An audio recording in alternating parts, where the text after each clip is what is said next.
अल्हम्दुलिल्लाहिल्लज़ी फ़ज़्ज़ल सय्यदना व मौलाना मुहम्मदन सल्लल्लाहु अलैहि वसल्लम अलल आलमीन जमीआ व अक़ामहु यौमल क़ियामति लिल मुज़निबीनल मुतलव्विसीनल ख़त्ताईनल हालिकीन शफ़ीआ माशाअल्लाह। सल्लल्लाहु तआला वसल्लम व बारक अलैहि व अला कुल्ली मन हुवा महबूबुन व मर्दियुल लदैहि सलातन तबक़ा व तदूम बिदवामिल मलिकिल हय्यिल क़य्यूम व नशहदु अन ला इलाहा इल्लल्लाहु वहदहु ला शरीक लह सुब्हानल्लाह माशाअल्लाह। वनशहदु अन्न सय्यदना व मौलाना मुहम्मदन अब्दुहु व रसूलुहु सल्लल्लाहु तआला अलैहि वसल्लम। अम्मा बअद फ़अऊज़ु बिल्लाहि मिनश शैतानिर रजीम बिस्मिल्लाहिर रहमानिर रहीम अला इन्न औलिया अल्लाहि ला खौफुन अलैहिम व ला हुम यहज़नून माशाअल्लाह सुब्हानल्लाह। सदक़ल्लाहुल अज़ीम आमन्तु बिल्लाह सुब्हानल्लाह। इन्नल्लाह व मलाइकतहु युसल्लूना अलन नबी या अय्युहल्लज़ीना आमनू सल्लु अलैहि व सल्लिमू तस्लीमा अल्लाहुम्मा सल्लि अला सय्यदिना व हबीबिना व शफीइना व करीमिना व मौलाना मुहम्मद व बारिक व सल्लिम सलातम व सलामन अलैका या रसूलल्लाह सल्लल्लाहु तआला अलैहि वसल्लम। ए भाई इसका इको बिल्कुल बंद कर दो, आवाज साफ कर दो, तेज कर दो, इको बिल्कुल बंद कर दीजिए।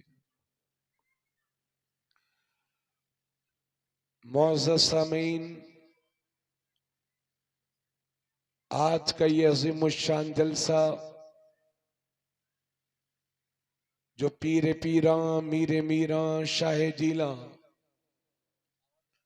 गौसुल जिन्न वल इंस गौसुस सकलैन सय्यदुना व मुर्शिदुना अबू मुहम्मद मुहय्युद्दीन सैयद अब्दुल कादिर जीलानी हसनी हुसैनी सरकार गौस आजम रदियल्लाहु ताला अन्हु की मोहब्बत में सजाया गया है।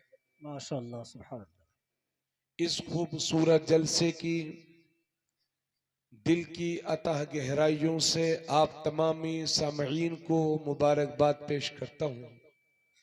बिलखुसूस जलसे के तमाम मुंतज़मीन को कि जिन्होंने बेपनाह मेहनतें करके और एक दूसरे से ताउन करा करके मशवरा लेकर के और कई दिन की भाग दौड़ के बाद ये शानदार जलसा उन्होंने सजाया है, इसका एहतमाम किया है।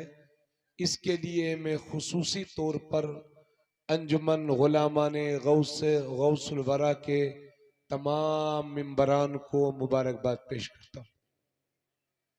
साथ ही साथ सदर ज़ी वक़ार हजरत हाफिज कारी मोहम्मद शफीक साहब क़िबला, हजरत कारी नजर अली साहब क़िबला, मुहिब गिरामी हजरत कारी निसार अहमद साहब और तमाम ही अहले मिंबर को दिल की अतः गहराइयों से मुबारकबाद पेश।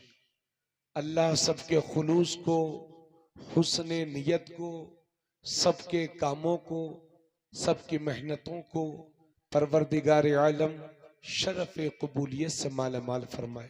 आमीन सुम्मा आमीन। मुअज़्ज़ज़ सामीन,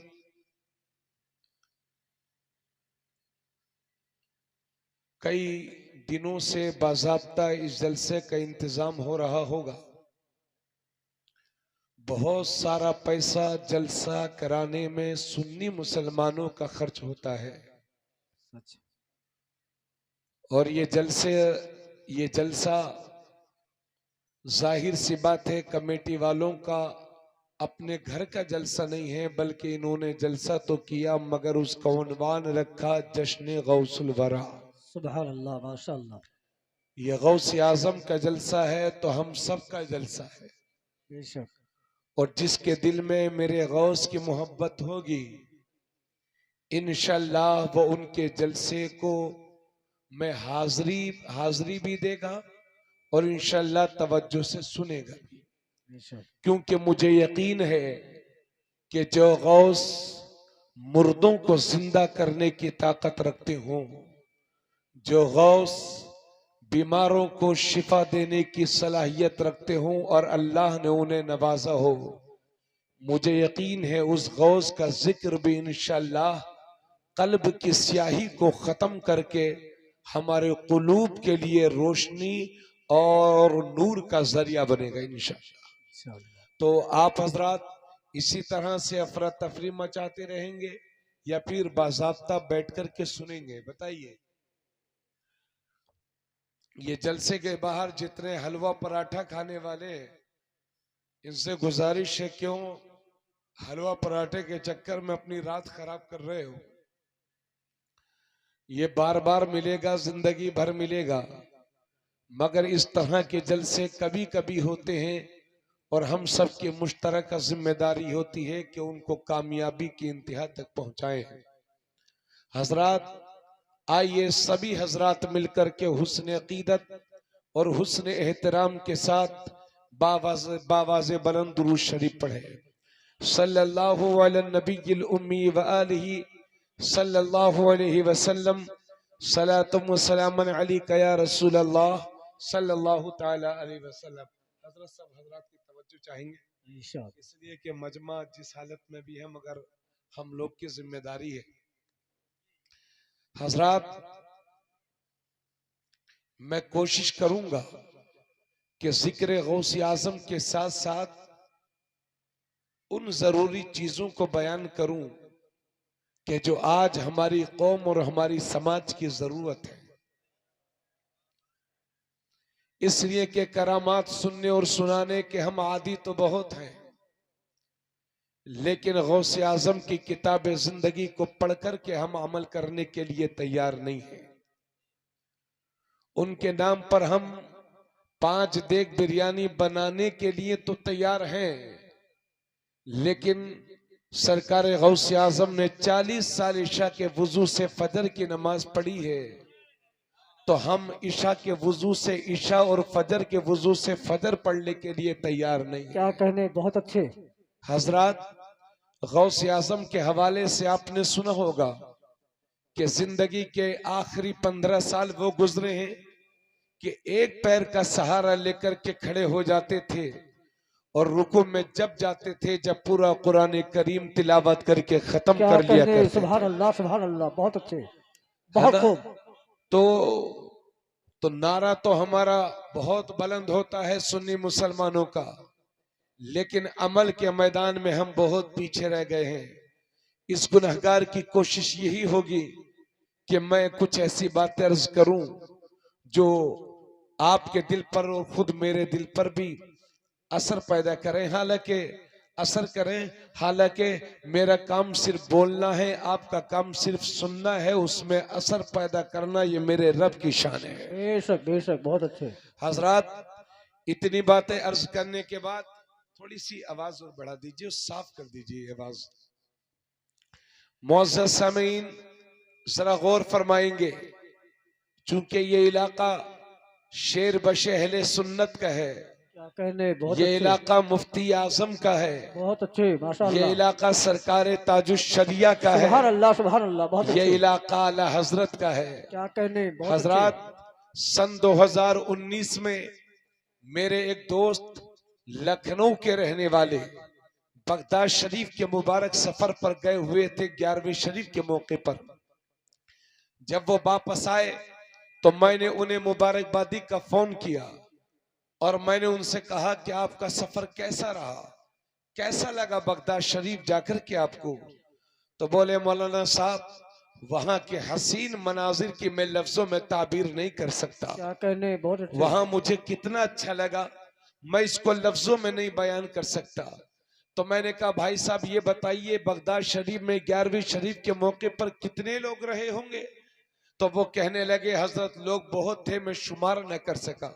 मैंने कहा कुछ अंदाजा ही पेश करिए कितने रहे होंगे? बोले नहीं मैं अंदाजा भी नहीं पेश कर सकता मगर भीड़ बहुत थी। तब मैंने कहा इतना बताइए कि बगदाद शरीफ में 11वीं शरीफ के मौके पर जो गुलामाने गौस आजम का इज्तिहाम था और भीड़ थी, उस भीड़ में सबसे ज्यादा तादाद किस मुल्क के सुन्नी मुसलमानों की थी? क्या कहने, बहुत अच्छे। तो वो कहने लगे मुझे इस बात को बयान करने में कोई डाउट नहीं है कि बगदाद शरीफ में जो 11वीं शरीफ के मौके पर जो भीड़ थी, उस भीड़ में सबसे ज्यादा तादाद हिंदुस्तान के सुन्नी मुसलमान और बर्रे सगीर के सुन्नी मुसलमानों की थी। बहुत अच्छे। तो मैंने कहा क्या मिस्र वाले नहीं थे क्या? इंडोनेशिया वाले, मलेशिया वाले जो बड़े बड़े मुस्लिम ममालिक हैं वहां के लोग नहीं थे क्या?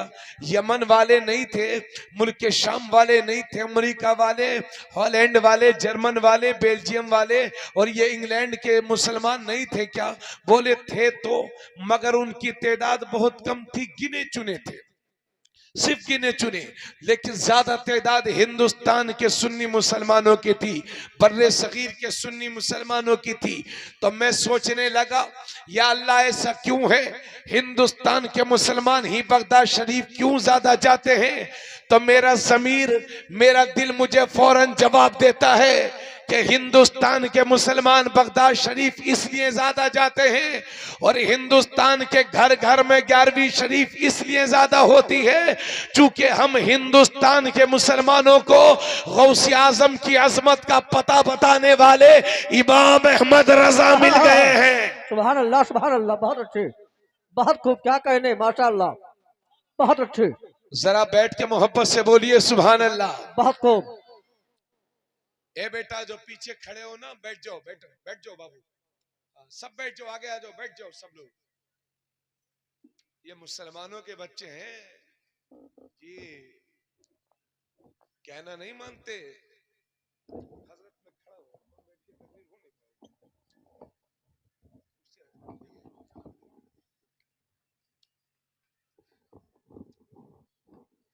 हजरत गिरामी, तो मैं ये अर्ज कर रहा था और इसमें कोई दो राय नहीं है, इन उलमा से पूछो कि हिंदुस्तान के जो घर घर में 11वीं शरीफ हो रही है सुन्नी मुसलमानों के, ये इमाम अहमद रजा की मेहनतों का नतीजा है। हाँ हाँ, वही इमाम अहमद रजा जिनको गए हुए दुनिया से 103 साल या 4 साल हो गए, 1 सदी गुजर गई, मगर कौम के बच्चे बच्चे को सिखा गए कादरी कर, कादरी रख, कादरियों में उठा, कदर अब्दुल कादिर कुदरत नुमा के वास्ते। हाँ, वही इमाम अहमद रजा जिसने कौम के बच्चे बच्चे को रटा दिया है। गौसे आजम इमाम तुकावन नुका, जलवे शान कुदरत पे लाखों सलाम। वही इमाम अहमद रजा जो अर्ज करता है तेरी सरकार में लाता है रजा उसको शफी, जो मेरा गौसे है और लाडला बेटा तेरा। और क्यों ना हो, गौसे आजम ने 6 साल की उम्र में यह मालूम कर लिया था कि बगदाद शरीफ किधर है। उसके बाद पूरी जिंदगी मेरे आला हजरत ने कभी बगदाद शरीफ की तरफ अपने पैर नहीं फैलाए थे। क्या कहने, बहुत अच्छे। जरा पूरा मजमा बेदार होकर के बोले सुभान अल्लाह।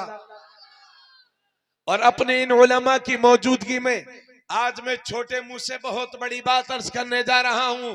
अगर गलत कहूं तो मेरा दामन पकड़ लीजिएगा, किसी को भी हक है अगर मैं गलत बोल रहा हूं। अर्ज ये है कि जब से गौसे आजम इस दुनिया में तशरीफ लाए उस वक्त से लेकर आज तक तकरीबन 1000 बरस मुकम्मल होने को है, 9 सदी मुकम्मल हो चुकी है, 1000 बरस मुकम्मल होने को है। हजरात, अर्ज ये है कि मेरे गौस की शान में दुनिया की हर जबान में मनकबतें कही गई हैं, दुनिया की हर जबान में अशार कहे गए हैं, दुनिया की हर जबान में पूरे के पूरे दीवान मौजूद हैं जो गौसे आजम की शान में लिखे गए हैं, कहे गए हैं। मगर मैं चैलेंज करता हूं, उर्दू जब से वजूद में आई है, यानी उर्दू जबान जब से वजूद में आई है उस वक्त से लेकर आज तक हजारों अशार उर्दू अदब के शोरा ने कहे हैं जो बारगाह गौसियत में आप से अकीदत रखते हैं। हजारों अशार हैं, सैकड़ों कलाम हैं और दर्जनों दीवान हैं जो उर्दू अदब में सरकार गौसे आजम की शान में लिखे गए हैं, पढ़े गए हैं, कहे गए हैं। मगर मैं चैलेंज करके कहता हूं कि उर्दू अदब के उन तमाम शोरा के दीवान को एक तरफ रख दो और इमाम अहमद रजा की लिखी हुई उन चंद मनकबतों को एक तरफ रख दो, तो इमाम अहमद रजा की वो चंद मनकबतें दुनिया के दूसरे शोरा के दीवानों पर भारी हैं। जोर से बोलो सुभान अल्लाह। सुभान अल्लाह, बहुत अच्छे, माशाअल्लाह। माइक बहुत अच्छा है, थोड़ा सा और बेहतर कर दो, असल में मेरी आवाज कुछ डिस्टर्ब है और आपकी तरफ से कुछ मुझे सहारा मिल जाए तो अच्छा होगा। जरा तवज्जो फरमाएं हजरात, ये अर्ज है कि उर्दू अदब के तमाम शोरा के दीवान को एक तरफ रख दो और आला हजरत की चंद मनकबतें एक तरफ रख दो, तो वो चंद मनकबतें दूसरे शोरा के दीवान पर भारी होंगी।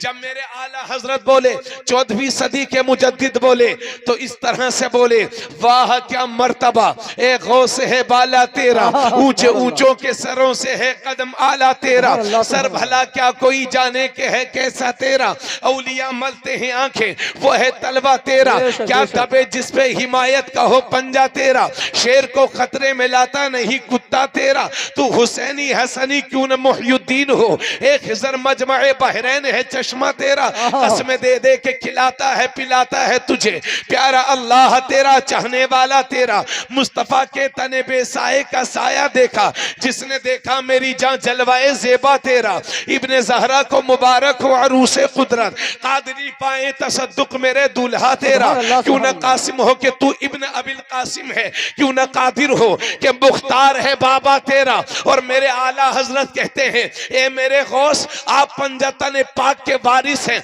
और उस विरासत की तरफ इशारा करते हैं तो अर्ज करते हैं नबवी मी अलवी फसल बतूली गुलशन, यानी ए गौस आप नबी के करम की सखावत की बारिश हैं और उस बारिश में जो मौसम होता है वो अलवी है यानी अली वाला है, और उस मौसम में जो बाग फलता है वो फातिमी है यानी फातिमा वाला है, और उस बाग में जो फूल खिलता है वो हसनी है, और उस फूल से जो खुशबू आती है वो हुसैनी है। लुगत देख के माना फिर समझते रहना। आज मोहब्बत गौस आजम में मस्त होकर के फना फिल गौस इमाम अहमद रजा की बोली सुन लो। फरमाते हैं नबवी मी अलवी फसल बतूली गुलशन, हसनी फूल हुसैनी है महकना तेरा, नबवी जिल अलवी बुर्ज बतूली मंजिल, हसनी चांद हुसैनी है उजाला तेरा, नबवी खुर अलवी कोह बतूली मादिन, हसनी लाल हुसैनी है तजल्ला तेरा,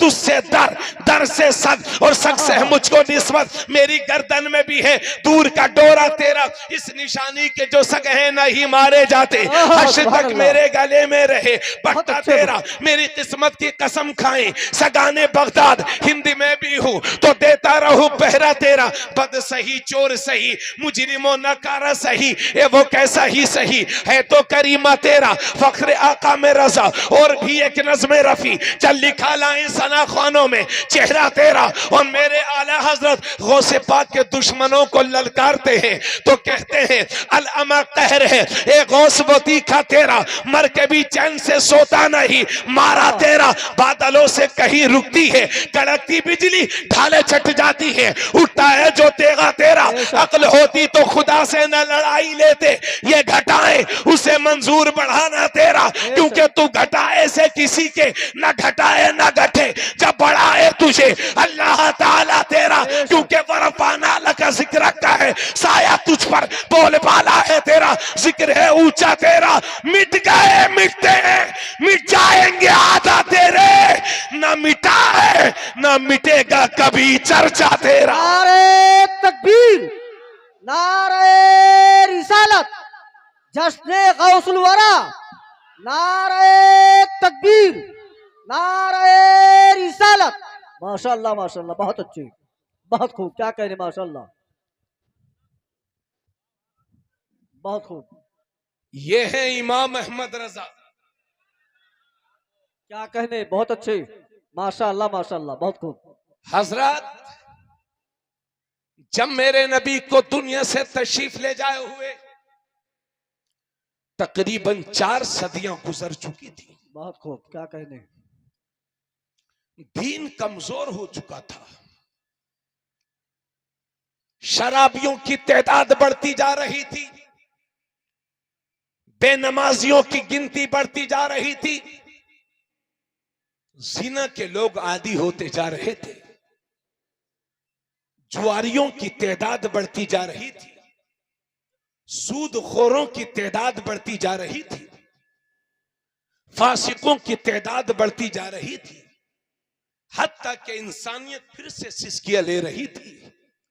उस वक्त अल्लाह ने, जब मेरे नबी का दीन कमजोर हो चुका था और बहुत कमजोर हो चुका था, उस वक्त अल्लाह ने नबी के दीन को ताजा करने के लिए मुल्क के ईरान के सूबा जिलान के कस्बा नीफ में सैयद अबू सालेह मूसा जंगी दोस्त के घर में सैयदा उम्मुल खैर बीबी फातिमा के बतने पाक से पहली रमजानुल मुबारक जुमे का दिन 470 या 71 हिजरी यानी 1075 ईसवी को जिलान की धरती पर मेरे गौस को अल्लाह ने पैदा फरमाया। क्या कहने, सुभान अल्लाह सुभान अल्लाह, बहुत अच्छे, बहुत खूब, माशाअल्लाह माशाअल्लाह। आप हजरात परेशान तो नहीं पीछे वालों? बैठियो बैठो, दीन सीखो, दीन खाली पान गुटखा खा के जिंदगी मत गुजारो। जिंदगी में कुछ सीखने का जज्बा पैदा करो मियां।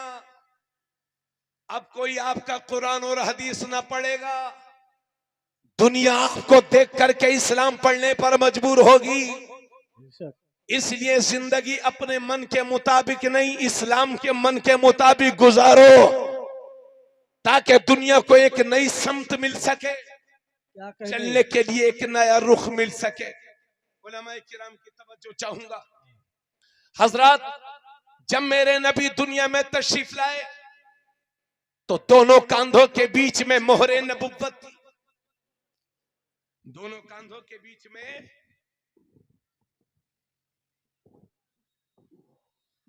असल में हमारा साइज थोड़ा ज्यादा है, मैक ठीक ही है, इसमें प्रॉब्लम नहीं है।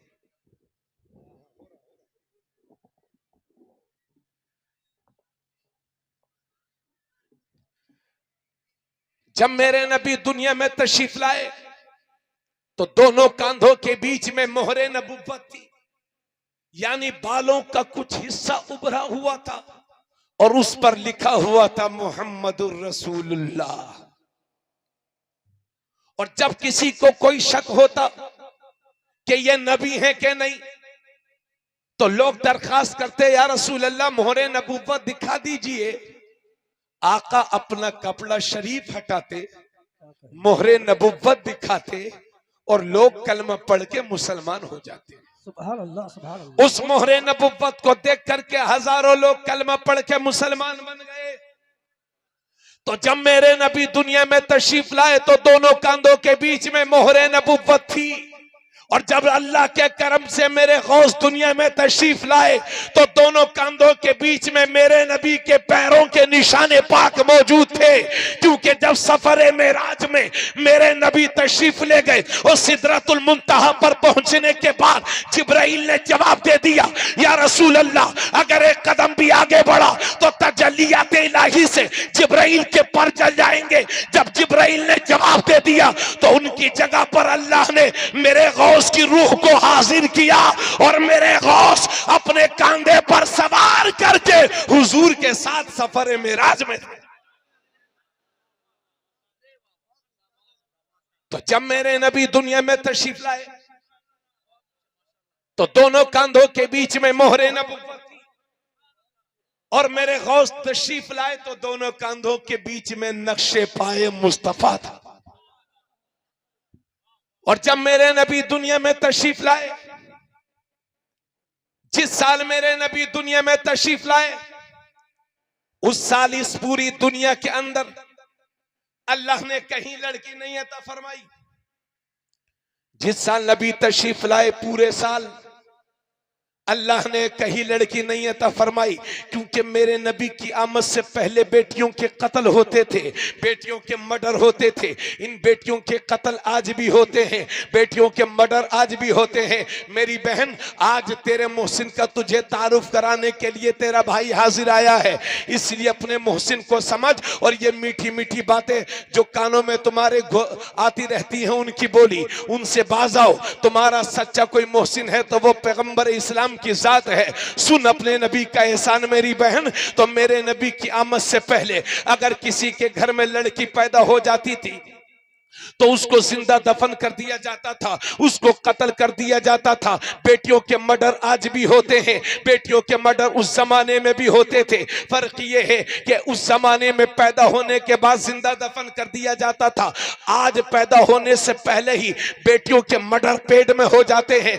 माओ की पेट में इनका कत्ल कर दिया जाता है। तो जिस साल मेरे नबी तशरीफ लाए, अल्लाह ने उस साल पूरी दुनिया में कहीं लड़की नहीं अता फरमाई, बल्कि जिन जिन औरतों के यहाँ बच्चे पैदा होने थे अल्लाह ने सबको लड़के ही लड़के अता फरमाए। कहीं ऐसा ना हो कि उस साल भी किसी के घर में कोई लड़की पैदा हो जाए और उसका कत्ल हो जाए, उसका मर्डर हो जाए, तो मेरे महबूब की आमद के साल पर दाग लग जाएगा। और इतिहास पढ़ने वाले, तारीख लिखने वाले जब तारीख लिखेंगे और पढ़ेंगे तो ये कहने पर मजबूर होंगे कि जिस साल रसूलुल्लाह दुनिया में तशरीफ लाए थे उस साल भी बेटियों के कत्ल हुए थे, उस साल भी बेटियों के मर्डर हुए थे। इसलिए बदनामी के इस दाग से बचाने के लिए मेरे नबी जिस साल तशरीफ लाए, अल्लाह ने इस पूरी दुनिया के अंदर कहीं लड़की नहीं अता फरमाई, बल्कि हर हर घर में लड़के ही लड़के अता फरमाए। और ये अल्लाह का करम है कि जिस रात में मेरे गौसे आजम सूबा जिलान में पैदा हुए,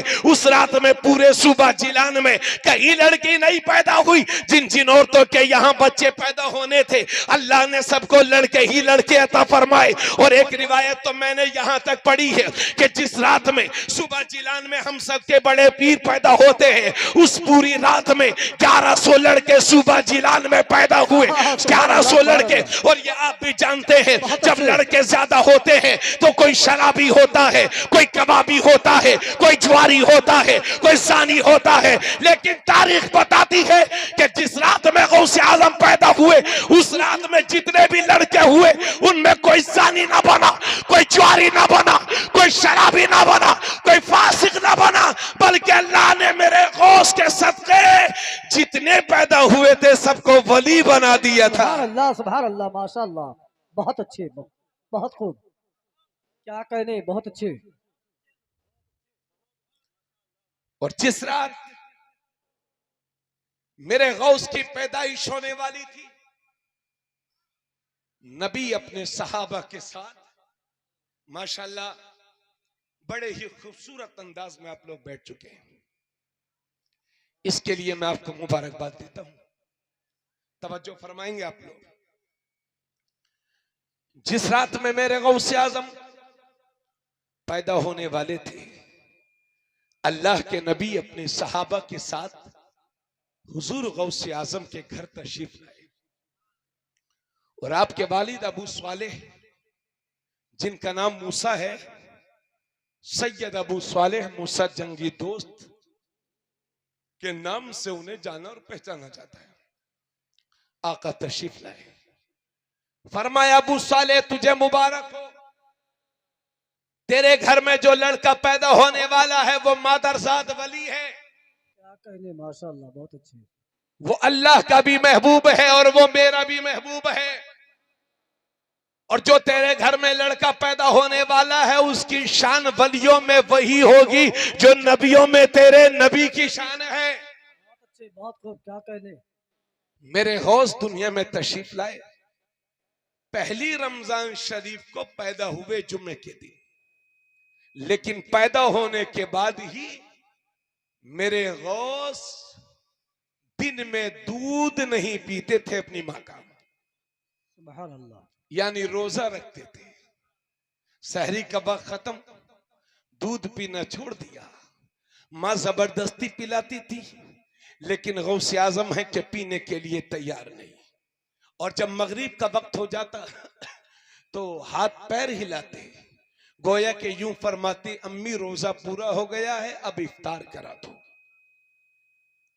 तो मेरे गौसे आजम अपने बचपन में रोजा नहीं छोड़ रहे, और ये अपने आप को गौसे आजम का गुलाम कहलाने वाला बचपन में रखने के लिए तैयार नहीं। मैं पूछना चाहता हूं अपनी कौम से, मुसलमानों गफलत के शिकार हो, गफलत के। अगर रोजे की अहमियत को आपने महसूस कर लिया और समझ गए, दुनिया की सारी कौमें तरसती हैं, काश रोजा हमारे हिस्से में आ जाता। मगर मुसलमानों, आपके हिस्से में आया, आपने कदर नहीं की। बाजारों में घूम फिर करके खाते रहते हैं, घूम घूम करके खाते हैं। और अगर कोई कह दे कि भाई साहब क्यों खा रहे हैं, मत खाइए, रोजा रखिए, तो कहते हैं कि रोजा वो रखे कि जिसके घर में खाने पीने के लिए कुछ नहीं। अरे अपने नबी के दीन का ऐसा मजाक उड़ाओगे, क्या मुंह दिखाओगे अपने रब को? और लोगों की आदत हो गई है रोजा छोड़ने की। अब जाना शुरू हो गए क्या लोग? बस मेरी तकरीर नॉन स्टॉप शुरू होने वाली है, हो चुके हैं अल्हम्दुलिल्लाह। बस इंशाल्लाह ये तवातुर के साथ चलेगी, अल्लाह ने चाहा तो। जिस तरह से हर मुसलमान पर नमाज फर्ज है, इसी तरह से रमजान शरीफ के रोजे भी फर्ज है। मगर अल्लाह अकबर, आज मुसलमानों से पूछो कि रोजा क्यों नहीं रखते, तो कहते हैं हजरत मुझे गैस बनती है, डॉक्टर ने मना किया है। तो डॉक्टर ने तो आपको बहुत कुछ मना किया था, आपसे कहा था सिगरेट मत पीना, आप तो बराबर पीते हो। आपको सिर्फ बहाना चाहिए, जबकि इन दुनियादार डॉक्टर के कहने पर रोजा छोड़ना जायज ही नहीं है। अगर इस्लामी हुकूमत होती तो रमजान शरीफ के महीने में ये जो खुलेआम घूम फिर करके खाते हैं, इनकी सजा सिर्फ और सिर्फ मौत होती, मौत। इसलिए होश के नाखून लो मुसलमानों,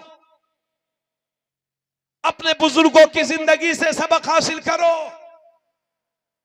अगर आज बेदार नहीं हुए तो आने वाली नस्लें हमें माफ नहीं करेंगी, मुंह दिखाने के काबिल न रहोगे। इसलिए निजात का रास्ता, इज्जत का रास्ता सिर्फ एक रास्ता है, और वह है मेरे रब का रास्ता। अपने रब को खुश कर लो, अपने रब को राजी कर लो। हजरात, तो मैं ये अर्ज कर रहा था, मेरी माँ बहनें भी तवज्जो से सुनेंगी। एक अच्छी माँ की तरबियत ही का नतीजा है। ये मेरे गौसे आजम बचपन का आलम है उनका। और आपने तो बहुत सुना होगा कि जिस तरह से मेरे रसूलुल्लाह के मौजज़े बेशुमार थे, इसी तरह से गौसे आजम की करामातें भी बेशुमार हैं। सुभान अल्लाह, सुभान अल्लाह। लेकिन आपकी माँ का जरा तर्ज अमल तो देखिए। गौसे आजम के वालिद, जब मेरे गौस छोटे थे तो गौसे आजम के वालिद दुनिया से तशरीफ ले गए, आपके नाना जान भी दुनिया से तशरीफ ले जा चुके थे। जरा गौर फरमाएं, आपकी माँ आपकी उंगली पकड़ती है और मदरसा लेकर के जाती है पढ़ने के लिए। आपने इसको बार बार सीखा होगा और सुना होगा, मगर कभी ये जानने की भी कोशिश की कि मदरसा जाना कितना जरूरी है। और दुनिया को यह भी बता दो कि मदरसे का इतिहास एक साल एक सदी पुराना नहीं है। ये मदरसे सैकड़ों साल से मौजूद हैं। अल्लाह के नबी ने पहली दरसगाह कायम करके मदरसों की बुनियाद रख दी है। और याद रखो मुसलमानों, ये मदरसे हमारी रीढ़ की हड्डी की तरह हैं। अगर ये कमजोर हो गए तो हिंदुस्तान का मुसलमान कमजोर हो जाएगा। इसलिए कि डॉक्टर चाहे जितना बड़ा हो, इंजीनियर चाहे जितना बड़ा हो, मास्टर चाहे जितना बड़ा हो, जब वो अपने बाप की नमाज जनाजा नहीं पढ़ा सकता, तो आम मुसलमानों की नमाज जनाजा कहां से पढ़ा सकता है? इसलिए तुम्हारी दीनी जरूरतों को पूरा करने के लिए ये वाहिद जरिया है मदारिस। इसलिए दुनिया के निगाहों में खटक रहे हैं तुम्हारे मदारिस, खटक रहे हैं हमारे मदारिस।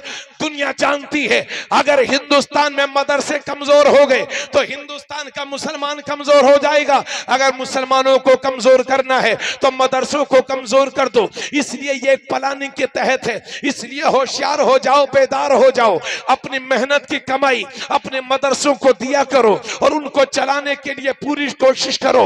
और गांव में हर गांव बस्ती में जितनी बड़ी बस्ती हो उसी हिसाब से एक मदरसा जरूर होना चाहिए। और इस पर आप अमल करें, हम भी अमल करें, चूंकि मदरसे हमारी रीढ़ की हड्डी की तरह हैं। हजरत गौसे आजम की माँ है, पहले दिन मदरसा लेके गई हैं अपने बेटे को। इसलिए सुन मेरी बहन, अगर तेरा शौहर अपने बेटे को मदरसा पढ़ाने के लिए तैयार ना हो, अगर तुम्हारे ससुर बाहर चले गए हो या तुम्हारे शौहर बाहर चले गए हो, तो तेरी जिम्मेदारी बनती है कि जब तेरा बेटा पढ़ने के लायक हो जाए तो उंगली पकड़ ले, मदरसे में दाखिला करा दे। ये कोई ऐब वाला काम नहीं है, ये मेरे गौस की माँ की सुन्नत है। बेदार हो जा मेरी बहन। पहले दिन मदरसा लेकर के गई है गौसे पाक की माँ।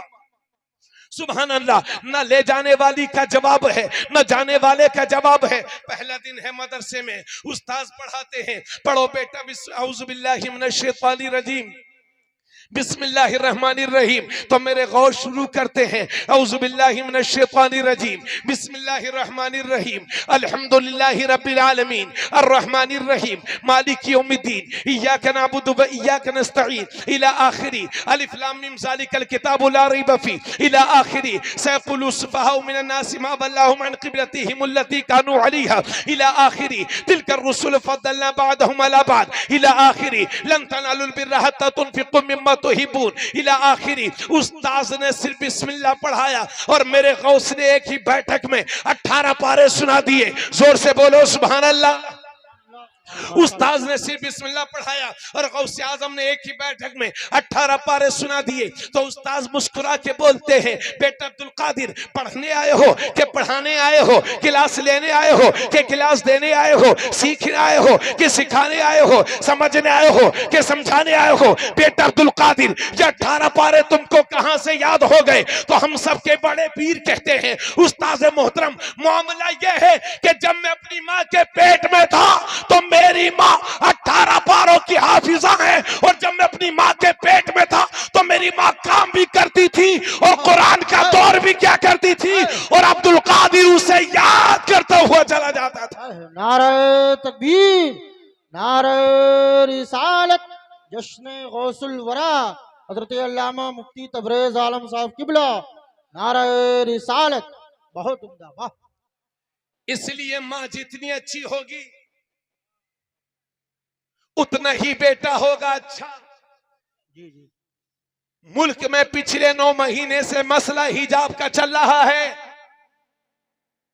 बात है मुसलमानों की मां, मुसलमानों की बेटियों की, बहनों की, मुसलमान औरतों की इज्जत की।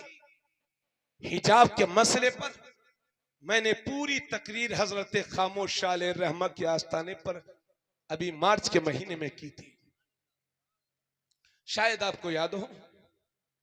इसलिए मैं जो बातें मैं कह चुका उनको दोहराना मुनासिब नहीं समझता। मगर यहीं से एक बात जरा गौर से सुनिएगा। आपने बड़ा मशहूर वाकया है वो, उसको तूल देना मकसद नहीं है, मगर आपकी तवज्जो दिलाना मकसद है। आप एक दिन रोजा रखते हैं तो आपको सेब चाहिए ना। गौसे आजम के वालिद 3 दिन से रोजे से थे। बहता हुआ दरिया में एक सेब आया, उठा करके खा लिया। हालांकि ये उलमा बैठे हैं, इनसे पूछो अगर इस तरह से नदी में कोई सेब बहता हुआ आए तो उसको उठा करके खाने वाला शरई चोर, शरई मुजरिम नहीं है। ये उलमा बैठे हुए हैं, लेकिन तकवे के खिलाफ जरूर है। इस वाकये को हम सिर्फ सुनते रहते हैं, बयान करते रहते हैं, मगर मैं अपनी कौम से कहना चाहता हूं कि हम और आप भी तो दूसरों के खेतों से गन्ना तोड़ तोड़ के खाते हैं। तवज्जो नहीं है आप लोगों की? दूसरों के खेतों से गन्ना तोड़ तोड़ के खाते हुए बुढ़े हो गए। कभी सोचा है कि लम्हे के लिए? दूसरों के खेतों से आलू खोद खोद के खा गए। कभी समझा सोचा हम लोगों ने? दूसरे के खेतों से बहुत सारी ग़िज़ाएं चुरा चुरा के हम खा गए। कभी सोचा हमने? तवज्जो से सुनिए मेरे भाई। एक सेब खा लिया और उसको माफ कराने के लिए चल दिए। चलते रहे चलते रहे चलते रहे, एक दरिया, एक बाग नजर आया सेब का। समझ गए ये जो सेब है इसी पेड़ से टूट करके गया है। मालूम किया किसका बाग है, पता चला रईस जिलान हजरत सैयद अब्दुल्ला सोमई का है। पहुंच गए उनके पास। आप लोग उठक बैठक ना करो यार, सुकून से तकरीर करने दो। इसलिए कि हम लोग रट के तो आते नहीं है, पढ़ करके आते हैं, कोशिश करते हैं कि लोगों के दिलों में बातें उतरे। हालांकि ऐसा मेरी अल्हम्दुलिल्लाह कम ही होता है कि हम लोग तकरीर करें और पब्लिक भागे, ऐसा नहीं होता। लेकिन कभी इस तरह से होता है तो हम लोग भी एहसास कमतरी का शिकार हो जाते हैं। इसलिए खुदा के वास्ते जलसे को सपोर्ट भी कीजिए और जो बातें अर्ज कर रहा हूं उन्हें सुनने की तैयारी कीजिए।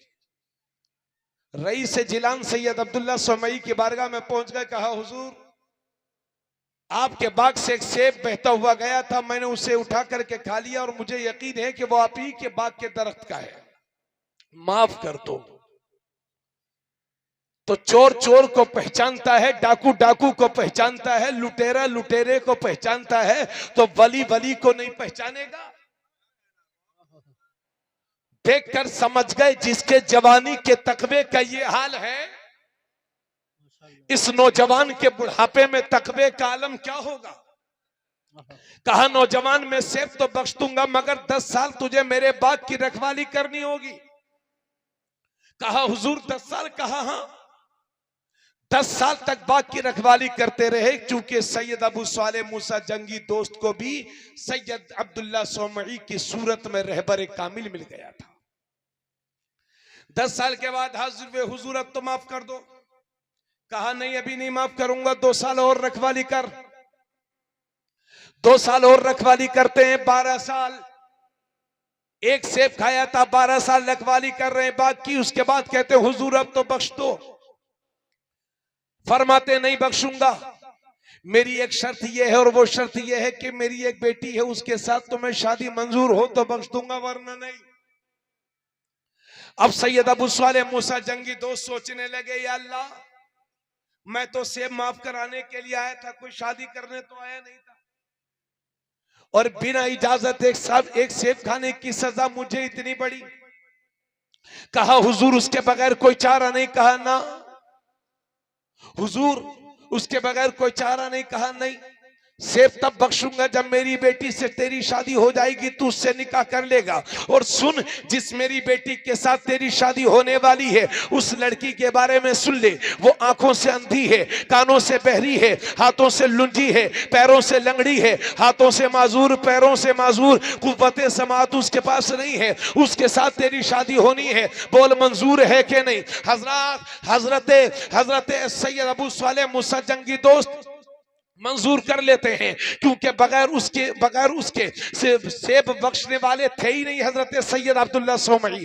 निकाह हो गया और निकाह के बाद जब सैयद अबू सालेह मूसा जंगी दोस्त अपनी बीवी के कमरे में गए, हुजरे में गए, सलाम किया, अस्सलाम वालेकुम। पलट के उस खातून ने जवाब दिया वालेकुम अस्सलाम। क्या देखते हैं सैयद अबू सालेह मूसा जंगी दोस्त कि ऐसी हसीना और खूबसूरत लड़की बैठी हुई है कि जिसके हुस्न को देख करके चांद भी शर्मिंदा हो जाए। फौरन उल्टे पांव वापस हो गए। कहीं ऐसा तो नहीं है कि गलती से मैं किसी दूसरी खातून के कमरे में चला गया हूं, गलती से एक सेब खाया था तो इतना भुगत रहा हूं, अगर गलती से दूसरी खातून के कमरे में चला गया तो कितना भुगतना पड़ेगा। उल्टे पांव वापस आ गए और कहने लगे हुजूर वो खातून तो वो नहीं है जिसके बारे में आपने बताया था, वो लड़की तो वो नहीं है, मैंने उसे सलाम किया, वो तो देख भी रही है, वो तो बहुत प्यारी है, वो तो बहुत खूबसूरत है, वो तो सुन भी रही है, उसके तो हाथ भी सलामत हैं, उसके तो पैर भी सलामत हैं। तो सैयद अब्दुल्ला सोमई कहते हैं,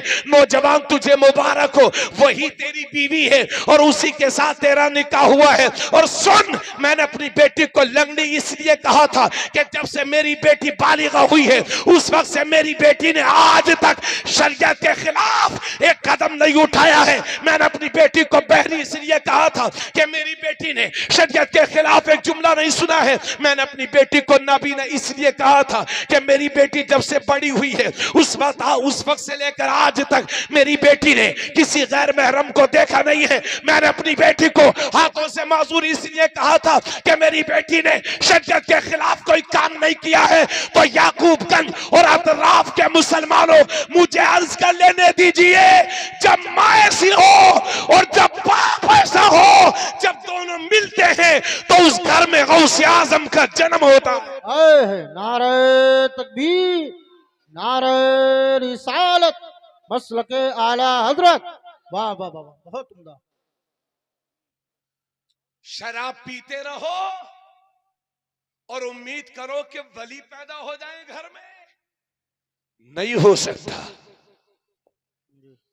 चुगली करते रहो और उम्मीद करो कि हमारे घर में मुहद्दिसे कबीर पैदा हो जाए, तो मुहद्दिसे कबीर तो क्या, मुहद्दिसे सगीर भी ना पैदा होंगे, मुहद्दिस पैदा होंगे।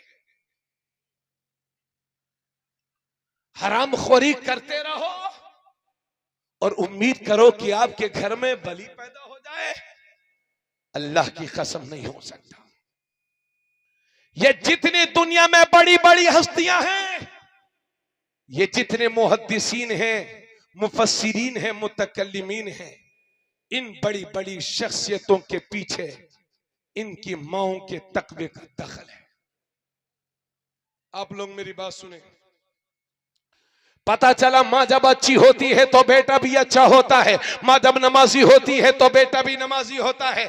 इसलिए सुन मेरी बहन, बच्चे को पेट में रख करके और फिल्में देख रही हो, कोई नेक बंदा कभी नहीं पैदा हो सकता। दूसरी औरतों के साथ बुराई कर रही हो, चुगली कर रही हो, गीबत कर रही हो, फिल्में देख रही हो, नौटंकी देख रही हो, और आज तो घर घर सनीमा बना हुआ है। एक सनीमा नहीं, एक घर घर में 5-5 सनीमा मोबाइल की शक्ल में मौजूद है और ये औरतें दिल बहरा रही हैं, नाटक देख रही हैं। इस तरह से सुन मेरी बहन, जब छोटा सा बच्चा तेरी गोद में है तो इस बच्चों का सबसे पहला मदरसा और स्कूल माँ की गोद होती है। अगर माँ की गोद से बच्चे की सही तरबियत हो गई तो फिर बच्चा भी नेक बनता है। इसलिए मेरी बहन सुन, तेरी ये जिम्मेदारी है कि अजनबिया औरतों की तरफ तकना तो दूर की बात है, देखना भी छोड़ दे। वहां ना देख जहां शरीयत तुझे देखने की इजाजत ना देती हो, वो ना बोल जहां शरीयत तुझे बोलने की इजाजत ना देती हो। बिना जरूरत मार्केट के चक्कर मत लगाया करो। और ये वलीमों में जो बेहयाई के आलम में उम्र 60 साल की हो गई है, नवासे भी मौजूद हैं, पोते भी मौजूद हैं, मगर 60 साल 70 साल की औरतें ये लाली पोटी लगा करके इस्लाम की हया और पर्दे की धज्जियां उड़ा रही हैं। इससे बुरा वक्त मुसलमानों और क्या देख सकते हो तुम। इसलिए खुदा के वास्ते मिल्लत के नौजवानों, मेरी कौम के जिम्मेदारों, आपका भाई आपसे अर्ज करता है कि अपने घरों में पर्दा कराइए। आप कहेंगे मौलाना पर्दे की बात है तो इन औरतों से कहिए, हमसे क्यों कहते हो? तो मैं आपसे पहले कहूंगा, बाद में इनसे कहूंगा, क्योंकि घर की कमान मर्द के हाथ में होती है। जिस घर का मर्द बिगड़ा हुआ होता है उस घर की औरतें बिगड़ी हुई होती है, और जिस घर का मर्द अच्छा होता है उसी घर की औरतें भी अच्छी होती है। इसलिए खुदा के वास्ते मेरी बहन, इस्लाम में हिजाब और पर्दा तुम्हारे लिए जरूरी है। हर अजनबी मर्द को देखना तुम्हारे लिए नाजायज और हराम है। इसलिए निगाहों को नीचे रख, ये अल्लाह का हुक्म है। पर्दे में रहो, ये अल्लाह का हुक्म है, और पर्दे में रहने में ही तुम्हारी इज्जतें महफूज हैं। इसलिए अल्लाह के इस हुक्म पर अमल कर, क्योंकि जब माँ नेक होती है तो बेटा भी नेक होता है। क्या आपने देखा नहीं कि माँ जब नमाज पढ़ती है तो छोटा सा बच्ची और बच्ची भी माँ के करीब में आकर के नमाज पढ़ने लगता है। ये माओ का असर होता है। माँ जब नमाजी होती है तो बेटा भी नमाजी होता है। माँ जब दीनदार होती है तो बेटा भी दीनदार होता है। और क्लियर कर दूं, माँ जब शर्जिंदादार होती है तो बेटा बरेली का ताजुशरिया होता है। माँ जब आबिदा होती है तो बेटा पीलीभीत का शेर बशे अहले सुन्नत होता है। माँ जब साहिदा होती है तो बेटा मुफ्ती आजम होता है। माँ जब कायदा होती है तो बेटा मुजद्दिद इस्लाम इमाम अहमद रजा होता है। माँ जब राकिया होती है तो बेटा देवा का वारिस पाक होता है। माँ जब शर्जिंदादार होती है तो बेटा किचोचा का मखदूम होता है।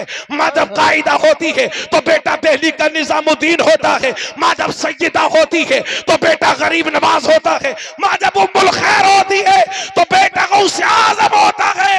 और माँ जब फातिमा होती है तो बेटा हुसैन होता है। नारे तकबीर, नारे रिसालत, मसलके आला हजरत फैजान सरकार गौसे आजम, नारे रिसालत। सुभान अल्लाह, बहुत उम्दा, वाह। आप मुझे एक बात बताइए मुसलमानों, मैं अपनी खिताबत के जौहर नहीं दिखा रहा हूं, आपसे मैं पूछना चाहता हूं कि आज अगर अल्लाह इन मुसलमानों को नवाज रहा है तो इसका यह मतलब है कि ये अल्लाह की कुदरत को चिढ़ाएंगे। पहले गांव देहातों में शादी आसानी के साथ हो जाती थी।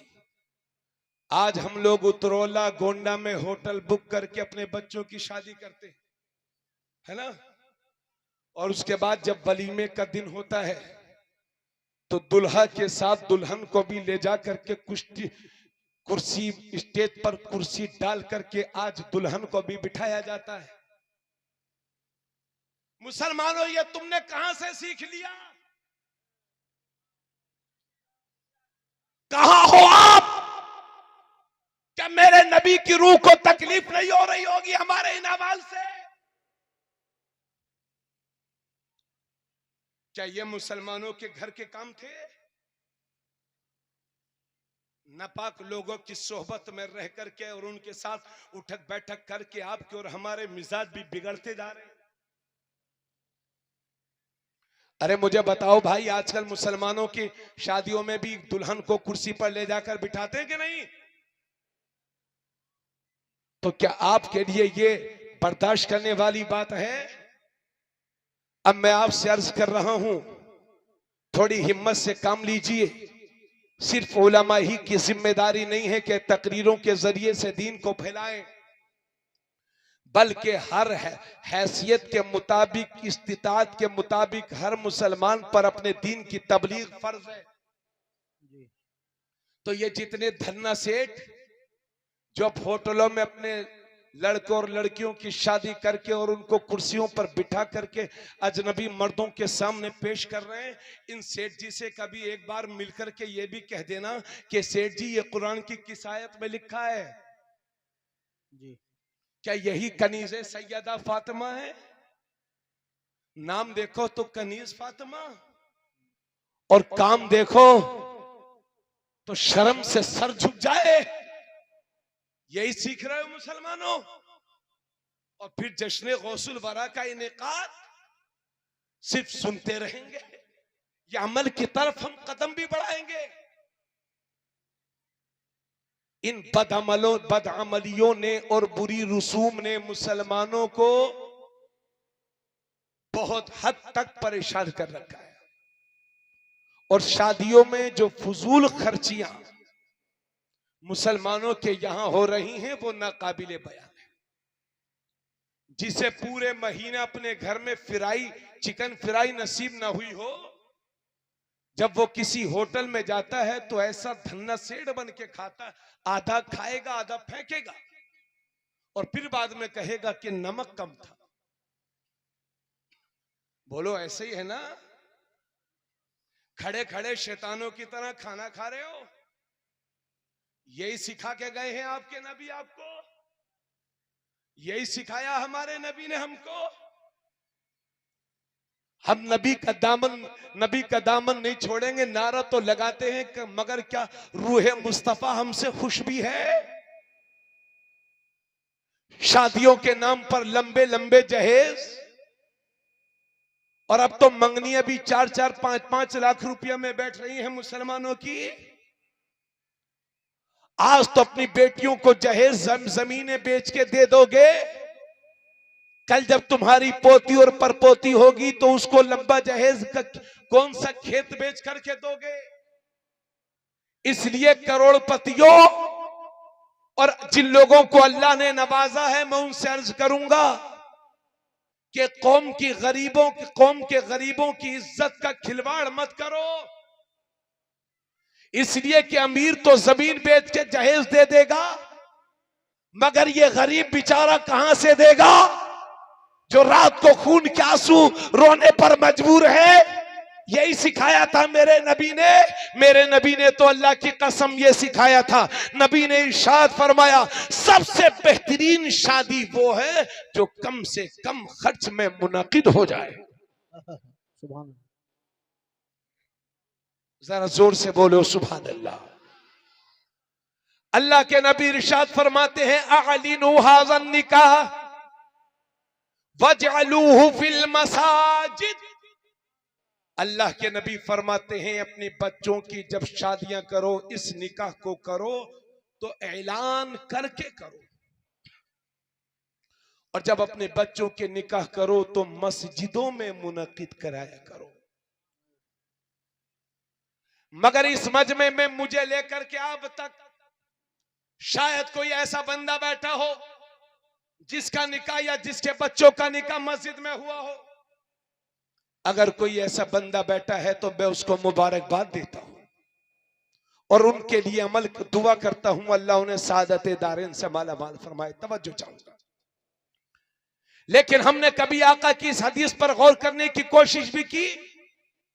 आज दुनिया के जितने बड़े बड़े ईसाई हैं, अमेरिका से लेकर इंग्लैंड तक, चाहे जितना बड़ा मालदार ईसाई हो, किसी भी ईसाई को यह हक नहीं है कि अपनी शादी अपने चर्च के अलावा कहीं और कर ले।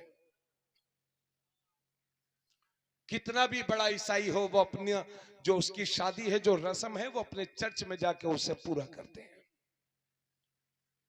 मगर मुसलमान तो जैसे लगता है जानते ही नहीं कि मस्जिदों में निकाह करने का हुजूर ने हुक्म भी फरमाया। मैं ये नहीं कह रहा हूं कि 1 लाख 2 लाख का होटल बुक करना नाजायज और हराम है, ना, हराम नहीं है, नाजायज नहीं है। अल्लाह ने जिस लायक बनाया हो करो, फजूल खर्ची मत करो। होटलों में शादी करना नाजायज और हराम नहीं है, मगर ये मेरे नबी फरमाते हैं, अपने बच्चों का निकाह मस्जिदों में किया करो। मस्जिद में निकाह करने से कई फायदे। एक फायदा तो यह है कि जिंदगी में निकाह अक्सर एक बार होता है, बार बार नहीं होता, और जिंदगी का सबसे अहम काम होता है निकाह।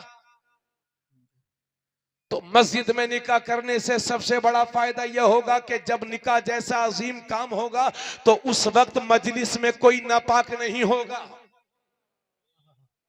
और दूसरा फायदा यह है कि निकाह करने के बाद जो लफंगा गिरी होती है, 10-10 हजार के पटाखे, ये नहीं होंगे।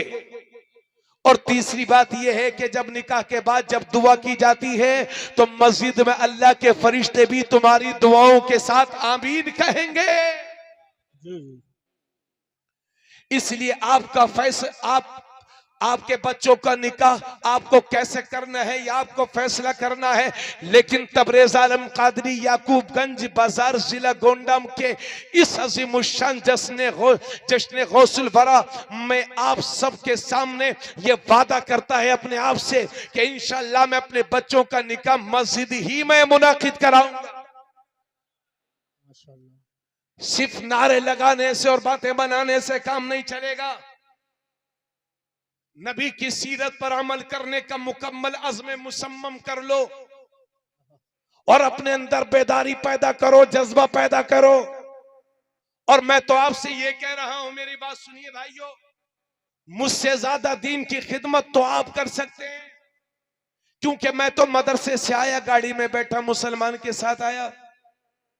मुसलमानों के पास आया, मुसलमानों के जलसे में तकरीर कर रहा हूं, मुसलमान के साथ बैठ करके वापस चला जाऊंगा, घर जाऊंगा, फिर मदरसा जाऊंगा, फिर मस्जिद जाऊंगा, बस ना। समाज में आप रहते हो, दुनिया की सारी कौमों के साथ बिजनेस आप करते हो, मार्केट में आप रहते हो।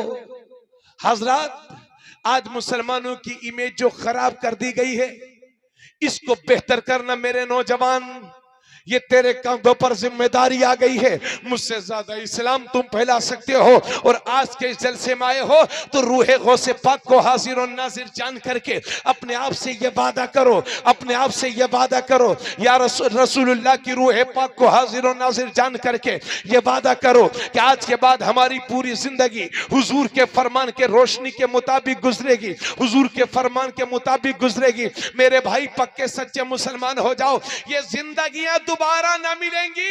यहाँ 7 जन्म नहीं होते हैं, यहाँ एक ही जन्म होता है, और उसी का हिसाब देना है।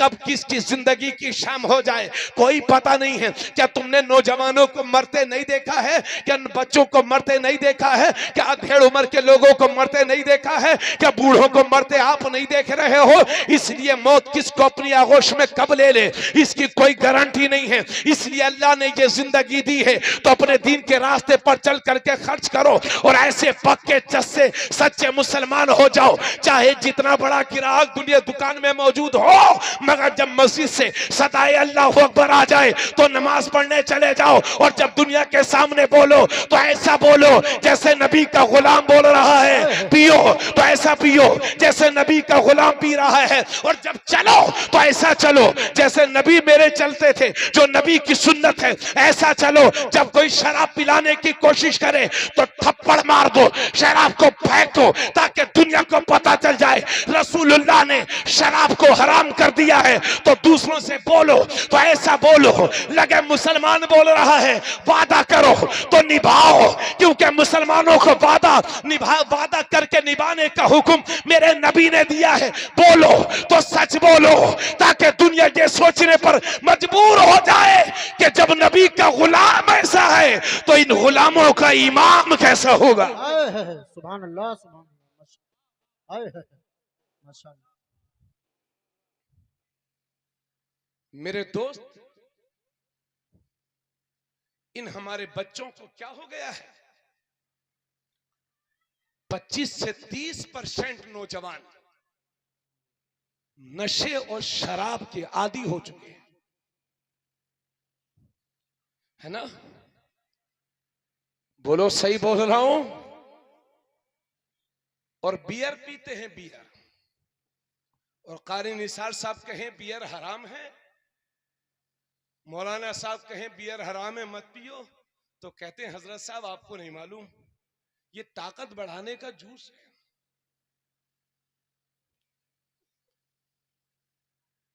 अरे जिस सदी में तू पैदा हुआ है उस सदी की पैदावार हम भी हैं।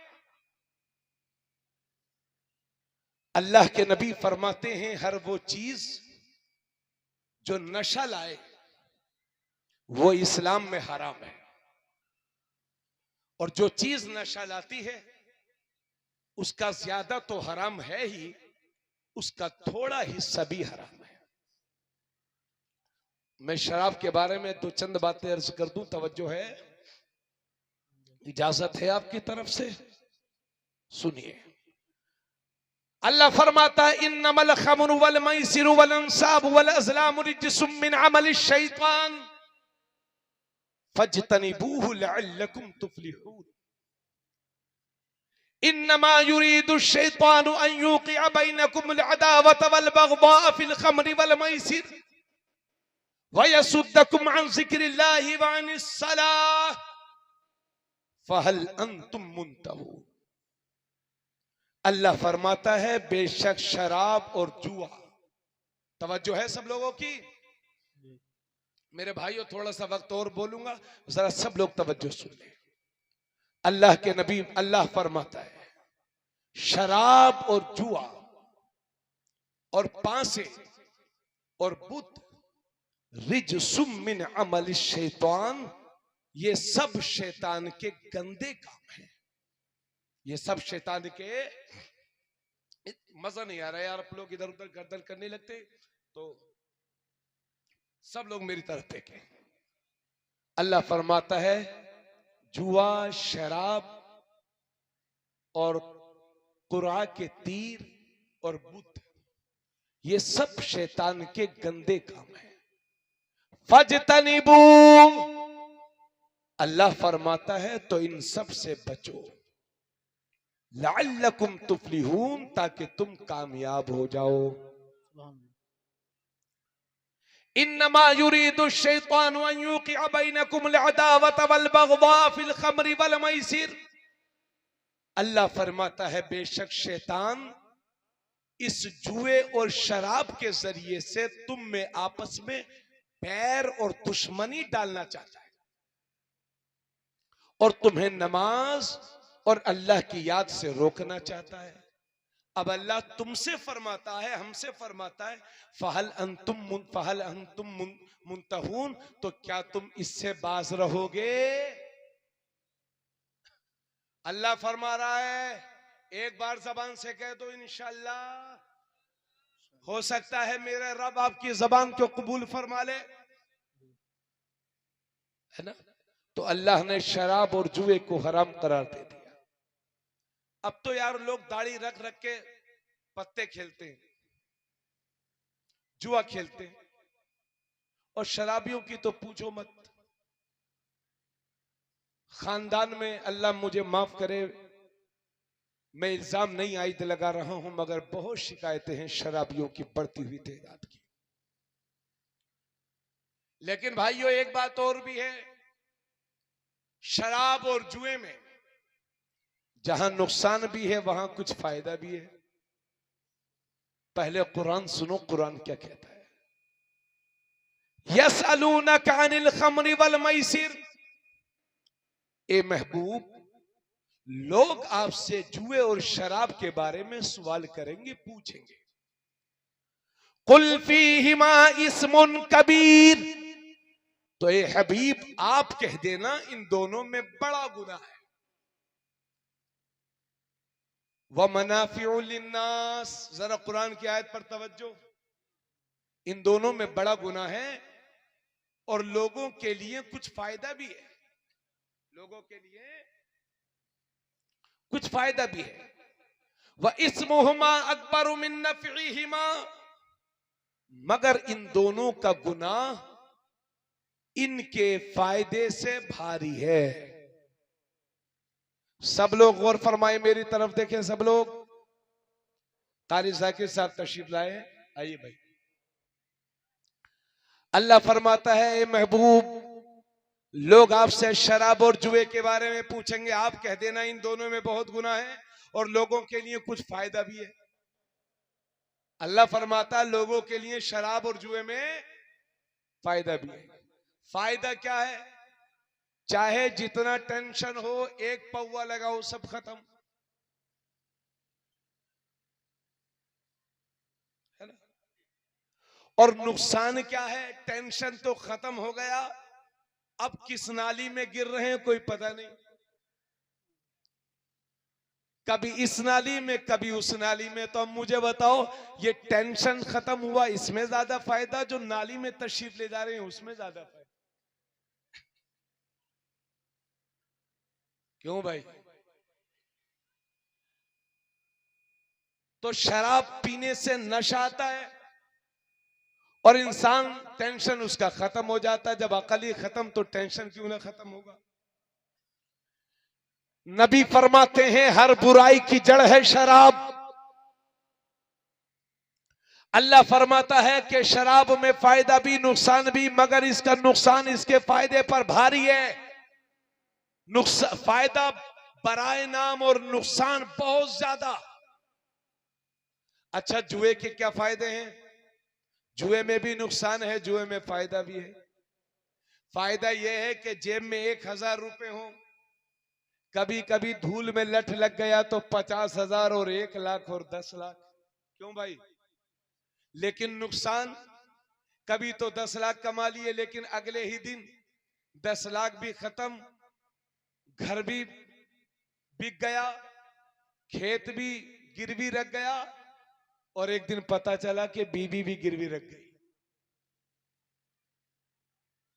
एक ही बीवी और वो भी गिरवी। यही तो होता है जुआरियों के साथ। तो भाइयों, अल्लाह फरमाता इन दोनों में लोगों के लिए फायदा भी है, मगर इनका नुकसान इनके फायदे से ज्यादा है। व इस्मुहुमा अकबरु मिन नफ़इहिमा, अल्लाह फरमाता है इन दोनों के फायदे से इनका गुनाह बड़ा है, बड़ा अकबर। ये इसमें तफसील है, अल्लाह जाने कितना बड़ा है बड़ा।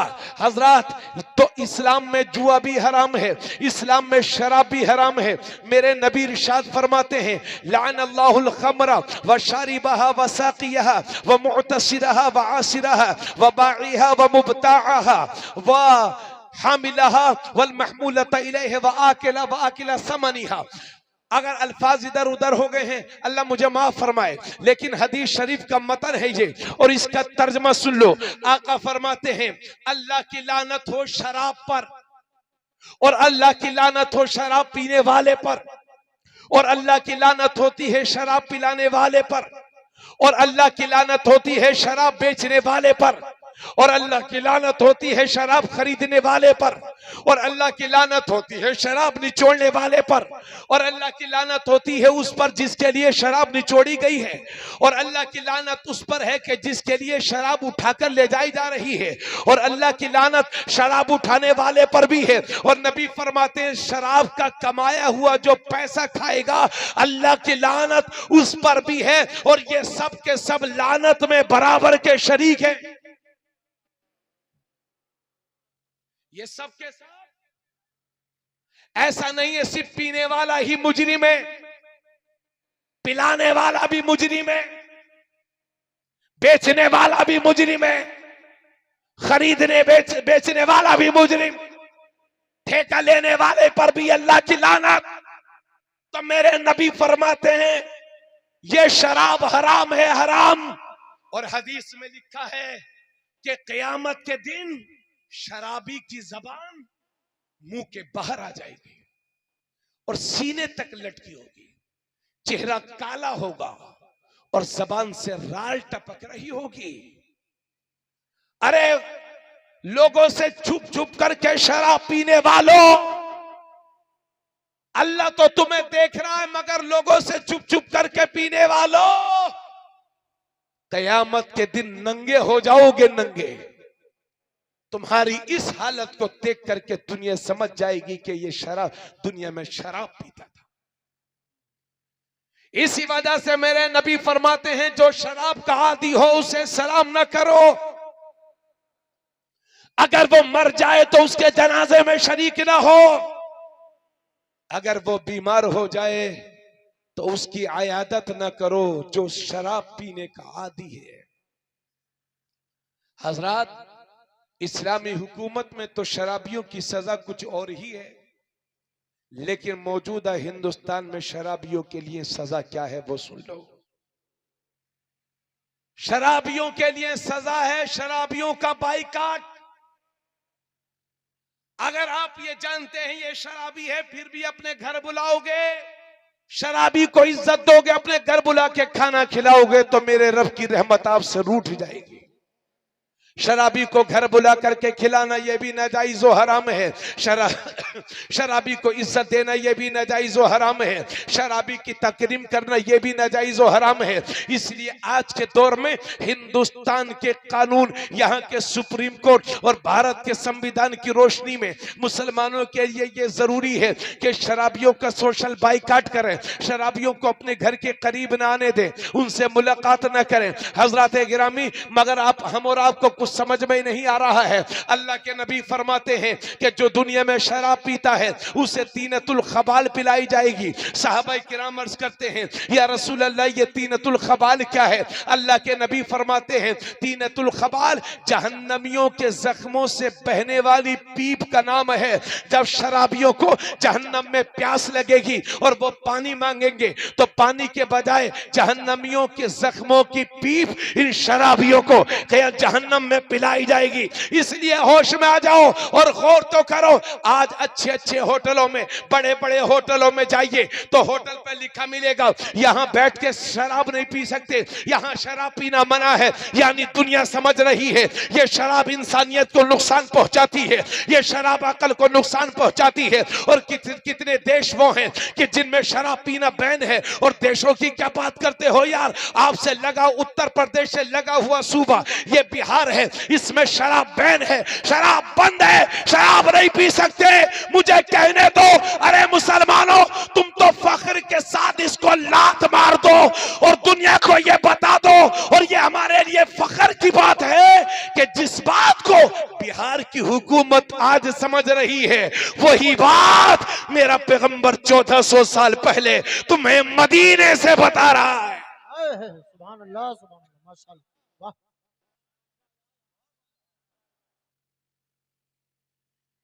इसलिए और एक बात सुनो, आपके हमारे बच्चों को साजिश के तहत अगर 2 रुपया कमा रहा है, आपका बच्चा मुंबई गया, सऊदीया गया, कुछ पैसा कमा करके लाया, तो गांव के बिगड़े हुए लोगों की नजर पड़ गई और तुम्हारे बच्चों के पीछे ऐसे बच्चों को लगा दिया जिन्होंने 8 दिन के अंदर तुम्हारे बच्चों को शराबी बना दिया।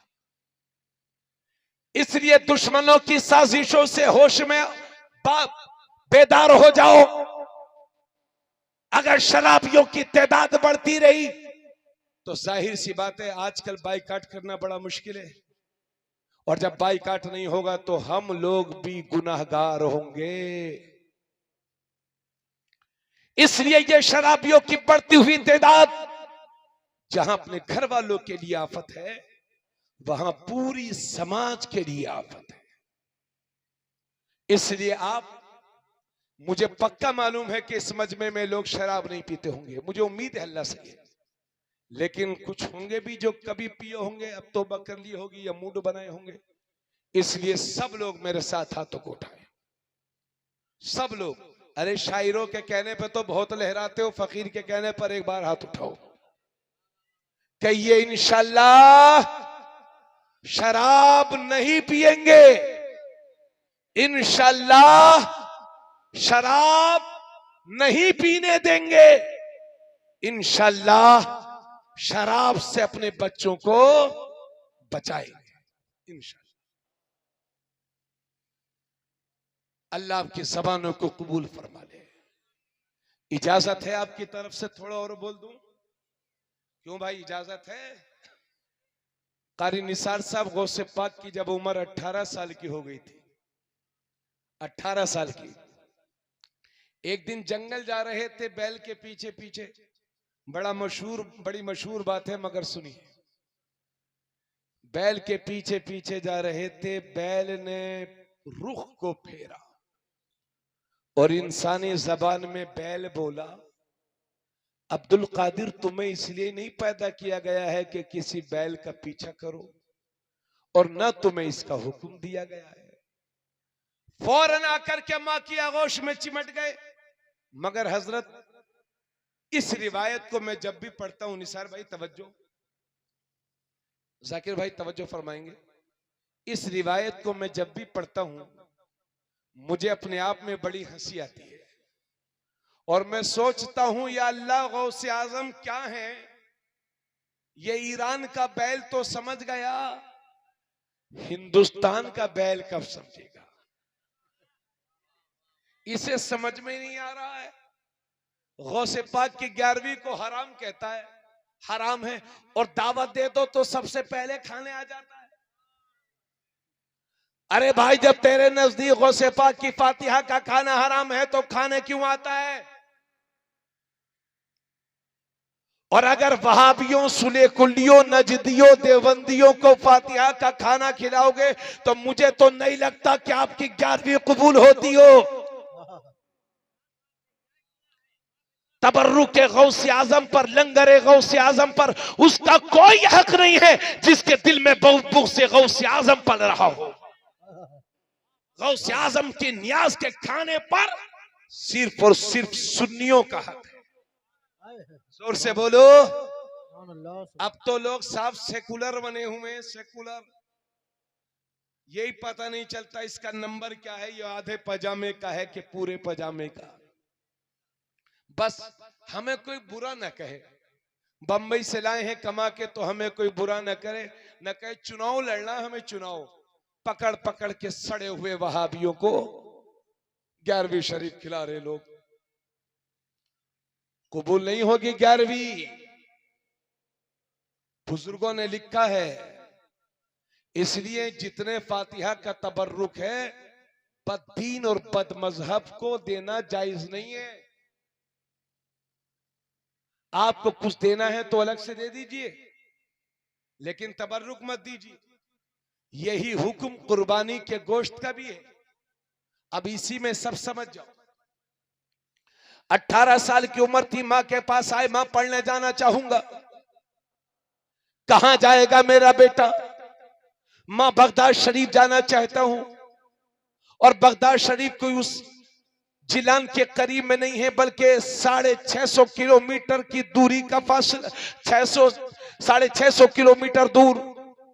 और आजकल की तरह आमद और रफ्त के जराई नहीं थे कि 6 घंटे में आप दुबई पहुंच जाए, सऊदीया पहुंच जाए। और जिस वक्त गौसे आजम अपनी मां से अर्ज कर रहे हैं, जब आप पैदा हुए थे गौसे पाक, तो गौसे आजम की मां की उम्र उस वक्त 60 साल की थी, और अब जब 18 साल का नौजवान मां से इजाजत मांग रहा है, तो मां की उम्र है 78 साल, जिनके शोहर का साया भी उनके सर से चला गया, जिनके वालिद गिरामी सैयद अब्दुल्ला सोमई भी दुनिया से तशरीफ ले गए। अब 18 साल का नौजवान खड़ा है।